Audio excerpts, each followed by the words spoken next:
السلام علیکم ورحمۃ اللہ وبرکاتہ۔ الحمدللہ رب العالمین والصلاة والسلام علی من لا نبی بعد۔ فاعوذ باللہ السمیع العلیم من الشیطان الرجیم من حمدہ ونفخہ ونفثہ۔ اللہ رب العالمین کا ہم کروڑوں بار شکر الحمدللہ کہتے ہیں، کرتے ہیں۔ اللہ کا ہم شکر بجا لاتے ہیں کہ اس اللہ رب العالمین نے ہماری زندگیوں میں پھر ایک دفعہ اپنے مہمان کو بھیجا ہے۔ یہ اللہ کا کروڑوں بار شکر الحمدللہ ہے۔ جو تندرست ہے ان کے لیے دعا گو ہے کہ اللہ ان کو زیادہ سے زیادہ اپنے مہمان کی قدر کرنے والا بنائے، اور جو بیمار ہیں، لاچار ہیں، اللہ ان کو تندرستی دے، صحت دے، تاکہ جی اللہ کا جو مہمان آیا ہوا ہے اپنے اندر بہت سارے انعامات لے کر آیا ہوا ہے، بہت ساری شفائیں، رحمتیں لے کر آیا ہوا ہے، وہ لوگ اس سے استفادہ حاصل کر سکیں۔ میرے عزیز بھائیو، صوم کا مطلب ہے رک جانا۔ یہ رمضان المبارک ہمارے ایمان کو بہتر کرنے، ہمیں تقوی بنانے والا، متقی بنانے والا، پرہیزگار بنانے کے لیے آیا ہوا ہے۔ تو میرے عزیز بھائیو، صوم کا مطلب ہے رک جانا۔ اللہ کی نافرمانیوں سے رک جائیں، اللہ رب العالمین کی بغاوتیں کرنے والے سے دور ہو جائیں، خود بھی رکیں، دوسروں کو بھی روکیں۔ یہ چند دن ہے، چند دن اللہ رب العالمین کا یہ مہمان ہمارے پاس چند دن آیا ہے، اس کی قدر کریں۔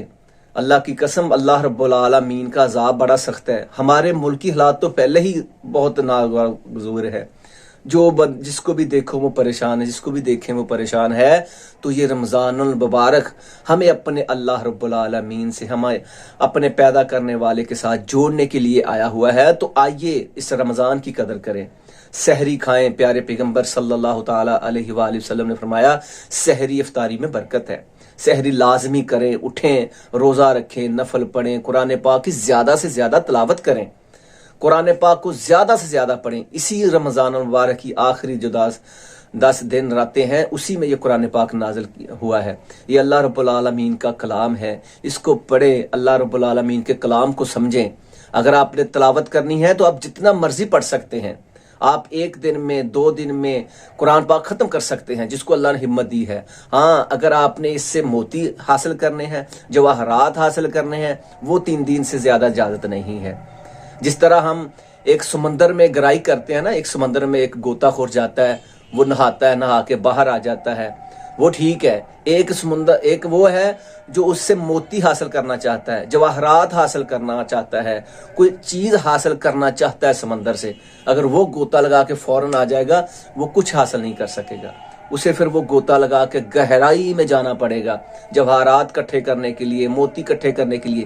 اسی طرح قرآن پاک، اگر آپ نے جواہرات کٹھے کرنے ہیں، موتی حاصل کرنے ہیں، تو پھر آپ کو اس کی گہرائی میں جانا پڑے گا۔ اگر آپ نے تلاوت کرنی ہے، اللہ رب العالمین سے اپنے رشتے کو زیادہ سے زیادہ مضبوط کرنا ہے، محبت کرنی ہے، تو پھر آپ اس کی تلاوت کریں جتنی بھی ہو سکے۔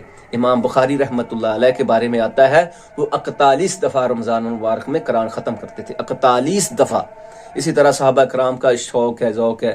پیارے پیغمبر صلی اللہ تعالی علیہ وآلہ وسلم نے 1 سال میں 2 دفعہ دور کیا حضرت جبرائیل علیہ السلام کے ساتھ۔ تو یہ رمضان المبارک قرآن کا مہینہ ہے، تو اللہ کی فرمانیوں سے رک جائیں۔ اور سب سے جو بنیادی مسئلہ ہے وہ ہے حقوق العباد۔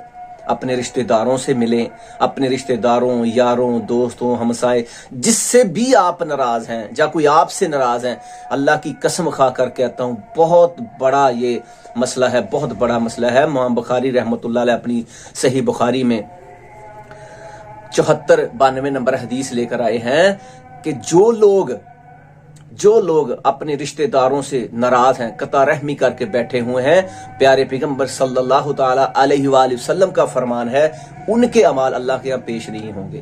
ہر جمعے کی شب کو نامہ اعمال پیش ہوتے ہیں، اللہ تعالیٰ دیکھتے ہیں، لیکن جو قطع رحمی کر کے بیٹھا ہوا ہے، ناراض ہے کسی سے، اس کے نامہ اعمال اللہ کے یہاں قبول نہیں ہوں گے۔ تو میرے بھائیو، ایسا نہ ہو ہم سارا دن پیاس بھوک سے دور ہے، اللہ کی نافرمانیوں سے دور ہے، لیکن ہم رشتہ داروں سے ناراض ہیں، رشتہ دار ہم سے کو ناراض ہے، کوئی میرا یار دوست، میرا ہمسایہ ہم سے ناراض ہے، تو میں کہتا ہوں کہ فوراً ان سے معافی مانگے، صلح کریں اور اپنے اللہ کے ہاں سرخرو ہوئیں۔ ایسا نہ ہو آپ کے اعمال ہی ضائع ہو جائے۔ رات کو آپ تہجد پڑھیں، 11 رکھتے ہیں، نماز تراویح پڑھیں، ہاں جی 8 رکعتیں تراویح بھی پڑھیں، کھڑے بھی ہوں، دن کا روزہ رکھیں، لیکن اللہ کے ہاں قبول نہ ہو، یہ بہت بڑا مسئلہ ہے میرے عزیز بھائیو۔ یہ سب سے پہلے حقوق العباد کا پوچھا جائے گا، اس کے بارے میں بہت بڑے مسئلے، بڑی حدیثیں ہیں اس کے بارے میں۔ دیکھیں نا، سب سے بڑا حدیث یہی ہے کہ اس کے اعمال اللہ کے یہاں پیش ہی نہیں ہوتے، جو قطع رحمی کر کے بیٹھا ہوا ہے۔ تو سب سے پہلے اپنے رشتہ داروں کو دیکھیں، ملے ملائیں، ان سے معاملات کو سیدھا کریں، اور اس کے بعد قرآن پاک کی زیادہ سے زیادہ تلاوت کریں۔ بہت بڑا یہ اللہ رب العالمین کا انعام ہے ہماری زندگیوں میں، ہم تندرست ہیں الحمدللہ، تو اپنے اللہ کو منائیں۔ آج ہمارے ملک کی حالات بہت پیچھے چلے گئے ہیں، آئیے اپنے آپ کو اللہ کے ہاں پیش کریں۔ ہم بہت گناہ گار ہیں۔ موسیٰ علیہ السلام، حضرت موسیٰ علیہ السلام اللہ کے کلیم اللہ تھے، اللہ کے چہیتے پیغمبر تھے، ان کی زندگی میں قطع مسئلہ بن گیا، مہنگائی کا مسئلہ، جو بھی کو ہوگا، جو بارش کا مسئلہ تھا، بارش چاہیے تھی، اللہ رب العالمین کے آگے ہاتھ پھیلائے حضرت موسیٰ علیہ السلام نے کلیم اللہ نے کہ یا اللہ ہمیں بارش چاہیے، اپنی امت کو بھی ساتھ لے کر بیٹھے ہوئے ہیں۔ اللہ رب العالمین نے فرمایا موسیٰ تیرے مجمع میں ایک بندہ گناہ گار ہے، میں اس سے ناراض ہوں، میں آپ کو بارش نہیں دوں گا، بارش نہیں بھیجوں گا۔ موسیٰ علیہ السلام ناراض ہوئے، فرمایا کون ہے بدبخت جو اللہ سے ناراض ہے؟ اللہ اس سے ناراض ہے، وہ اللہ اس سے ناراض ہے، اللہ بارش نہیں بھیج رہا۔ تو اس اللہ کے بندے نے اندروں اندر دل میں اپنے رب سے صلح کر لیا، اللہ مجھے معاف کر دے، آئندہ کوئی گناہ نہیں کروں گا۔ اللہ رب العالمین نے بارش ڈال دی۔ موسیٰ علیہ السلام نے کہا یا اللہ یہ کیا معاملہ؟ فرمایا وہ میرا اور میرے بندے کا معاملہ ہے۔ تو ہم تو کتنے گناہ گار ہیں میرے بھائی، کتنے گناہ گار ہیں، بجائے اس کے کہ ہم دوسروں کے اوپر کیچڑا ڈالیں، اداروں کے اوپر، حکومتوں کے اوپر، میں اپنے آپ کو اللہ کے ہاں پیش کروں۔ رمضان کا مہینہ بڑا بابرکت ہے، بڑی بخشش رحمت انعامات لے کر آیا ہوا ہے۔ تو آئیے اپنے اللہ کو اس مہمان میں، اس رمضان میں اپنے اللہ کو راضی کریں۔ اللہ تعالی ہمیں اپنے مہمان کی قدر کرنے والا بنائے۔ وما علینا الا البلاغ المبین۔